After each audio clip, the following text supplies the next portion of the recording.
ব্রট to you by V Guard, co powered by Sensodyne ও ভিমল বলো কথা কেশরী।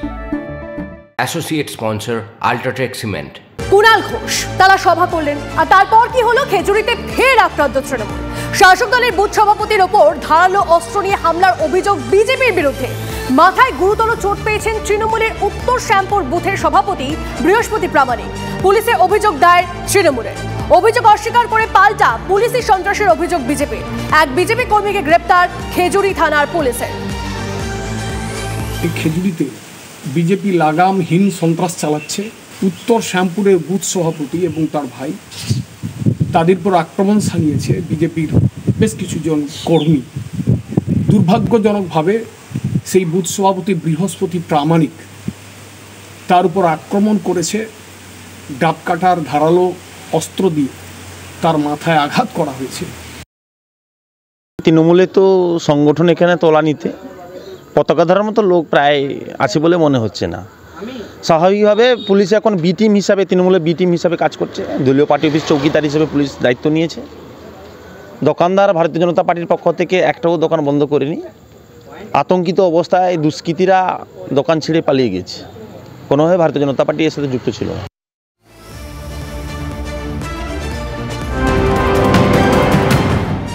সার্ভে পার্কে গতির বলি এক বাইক আরোহী। ইএম বাইপাসের দিকে যাওয়ার সময় ব্যারিকেডে ধাক্কা লাগে বাইকের। মাথায় হেলমেট ছিল না বাইক আরোহীর, খবর পুলিশ সূত্রে।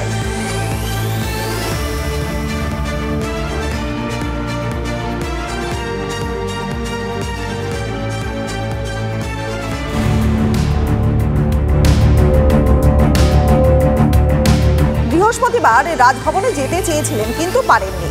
পুলিশে বাধা পাওয়ার পর কলকাতা হাইকোর্টের দ্বারস্থ হন রাজ্যের বিরোধী দলনেতা শুভেন্দু অধিকারী। আদালত স্পষ্ট জানিয়েছে পুলিশ রাজভবনে যেতে তাকে বাধা দিতে পারবে না। ঠিক এরপরই শুভেন্দু সিদ্ধান্ত নিয়েছেন যে আজ রাজভবনে যাবেন।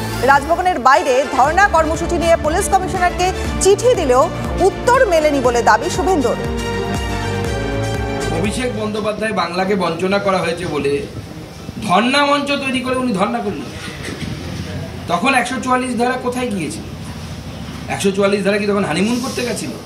তখন কি ওখানে ছিল না? আজকে একই জায়গায় বিজেপি কিছু করতে গেলে 144 ধারা, তৃণমূল করতে গেলে 144 ধারা নেই।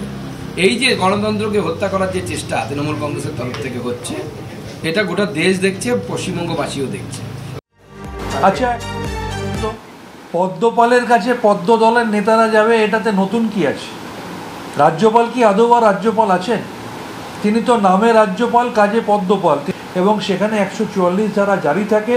তাই পুলিশ আইন শৃঙ্খলা বজায় রাখতে যদি আবার একসাথে বহু মানুষ যাওয়ার পরে যদি তাদেরকে আটকানোর প্রয়োজন মনে করে, পুলিশ আটকাবে। কারণ ল অ্যান্ড অর্ডার মেনটেন করা পুলিশের কাজ। আর যারা মানুষের রায় মেনে নিতে না পেরে একের পর এক নাটক করছে, তাদের এই নাটক করে আর কোনো লাভ হবে না।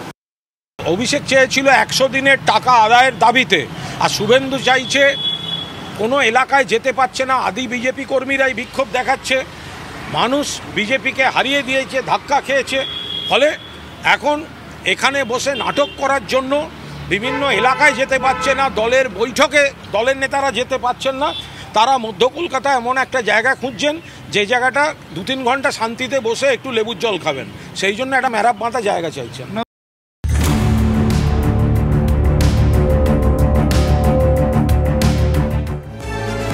ভোট পরবর্তী হিংসা চলছে লাগাতার। আর সেই পরিস্থিতি মানে ভোট পরবর্তী হিংসা পরিস্থিতি খতিয়ে দেখতে আজ রাজ্যে আসছে বিজেপি প্রতিনিধি দল। 4 সদস্যের প্রতিনিধি দল।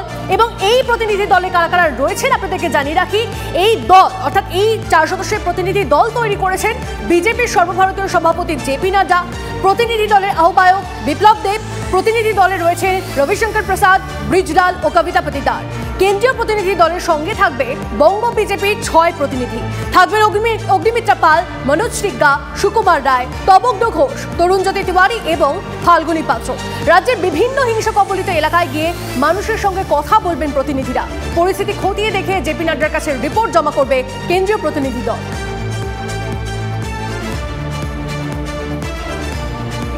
যার মাথায় রয়েছে ত্রিপুরার প্রাক্তন মুখ্যমন্ত্রী বিপ্লব দেব, বর্তমানে লোকসভার সাংসদ। তার নেতৃত্বে উনি আছেন, আমাদের সিনিয়র মোস্ট লিডার একজন রবিশঙ্কর প্রসাদ, তিনি আছেন, তার সাথে ব্রিজলালজি আছেন এবং অন্য একজন মহিলা সাংসদ আছেন। এই 4 জনের যে কমিটি, সেই কমিটি আসছে, খুব তাড়াতাড়ি তারা আসবে। কালকে সন্ধ্যে 7টার সময় তারা ল্যান্ড করবেন। সেখান থেকে আমরা প্রথমেই যাব নর্থ কলকাতার মহেশ্বরী ভবনে, আমাদের যে উত্তর কলকাতা এবং শহরতলি যে অত্যাচারিত যারা রয়েছেন তারা মহেশ্বরীতে আছেন, তাদের সঙ্গে দেখা করতে। এবং পরশুদিন সকালে আমরা যাব ডায়মন্ড হারবার, জয়নগর এবং সন্দেশখালী, এবং মঙ্গলবার দিন আমরা যাব কুচবিহার। এটা প্রোগ্রাম আছে। দেখুন, বাংলার মানুষ আর কত নাটক দেখবে?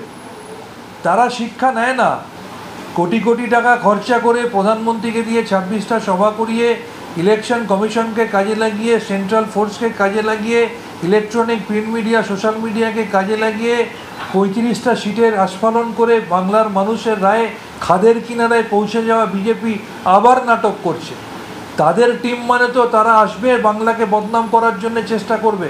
তারা এখনও বুঝছে না যে তারা যত বাংলাকে বঞ্চনা করবে, তারা যত বাংলার বদনাম করবে, বাংলার মানুষ জনগণের গর্জনের মধ্যে দিয়ে এই বাংলা বিরোধী বিজেপিকে তত বেশি করে বিসর্জন করবে। Brought to you by V Guard, co powered by Sensodyne ও ভিমল, বলো কথা কেশরী। Associate sponsor UltraTech cement.